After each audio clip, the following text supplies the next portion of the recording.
Pregame.tv, Steve Fezzik here, breaking down bowl action. We're going to talk a little bit bowl basic strategy betting, and then we'll be breaking down the Alamo Bowl, Texas, basically hosting Oregon. But before I do that, let me go ahead and talk about what we should be looking at when we're wagering on bowls. Obviously, we're always looking for mismatches. Teams maybe that can't defend the run versus a team that runs all the time. But most importantly, we're looking for motivations. Do the players want to be there? Do the coaches want to be there? Is there stability within the coaching ranks? Critically important, and I think a few basic betting strategies that I'll share. Prior to New Year's Eve, you want to look towards the dogs. It always seems like the dogs, when they're playing the better opponent, oftentimes from the better conference, they're excited. They're sky high to be able to try to knock off one of the big boys, as opposed to a team from, say, the Big 12, the SEC, that ask themselves, what are we doing in this bowl? I think the poster child for this was when Alabama played Utah and somehow got destroyed by the Utes.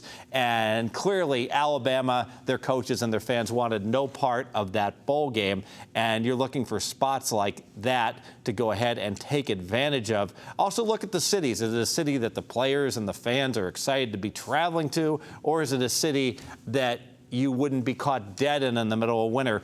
We have such a case here. UNLV, apparently, Cade's real excited about the Rebels, but I'm guessing he's not going to Texas on New Year's Day to celebrate his running Rebels going to North Texas. In fact, the over-under on the number of Rebel fans to attend that game right now stands at 3. And they're betting the under. And they haven't been to a bowl game in 100 years. So not very exciting to be leaving Las Vegas on any type of plane, train, or automobile to get to North Texas to catch that game against North Texas, which brings me to another point. Obviously, you can tell I'm going to like North Texas in that game as well. Teams playing in their home state for the longest time. This was the easiest basic betting strategy ever. Bet the team within their own state. They're familiar with the hotels. They're familiar with the travel arrangements. Their fan base will travel, and they'll have a home field, oftentimes somewhat of a hidden home field. Texas somewhat does have that in this game, so that's part of the reason that I favor them.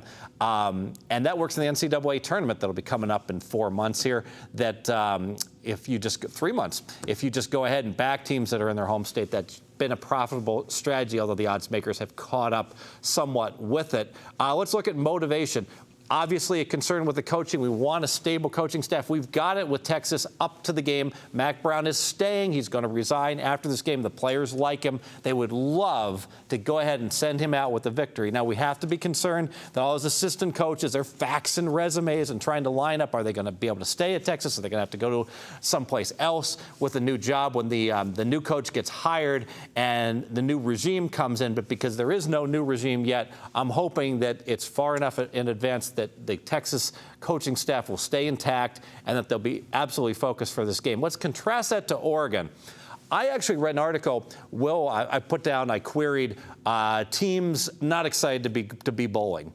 And up came an article from like 3 weeks ago about Oregon not excited to be going to the Rose Bowl. It discussed how Oregon had national title aspirations. They really wanted to play in the big game. They didn't want to be going to the Rose Bowl. Well, I assure you, if you don't want to go to the Rose Bowl, the last thing you want to do is to go to the Alamo Bowl. Davy Crockett, Jim Bowie, whoever is there, General Sam Houston's not going to come in and save the day for you.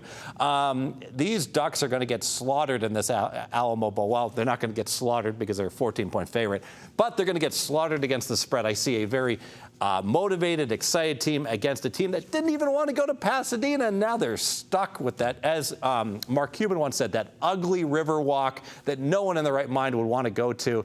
I absolutely see Texas is the way to go in this game, and it is a strong free play that I'm going ahead giving out. Texas plus 14. I would lock that one up right away. I expect that line is going to do nothing but crash going forward. That is my free play on the college bowl season. I'm flying solo tonight, But we've got the senior team coming in, the A team, and haven't quite straightened out what the schedule will be. But Marco will be here with all his fellow handicappers, Ken Thompson, Brian Leonard, perhaps Vegas Runner, and I believe we will have Brady Cannon coming in as well with many, many more videos for this week's football action. Stay tuned on pregame.tv.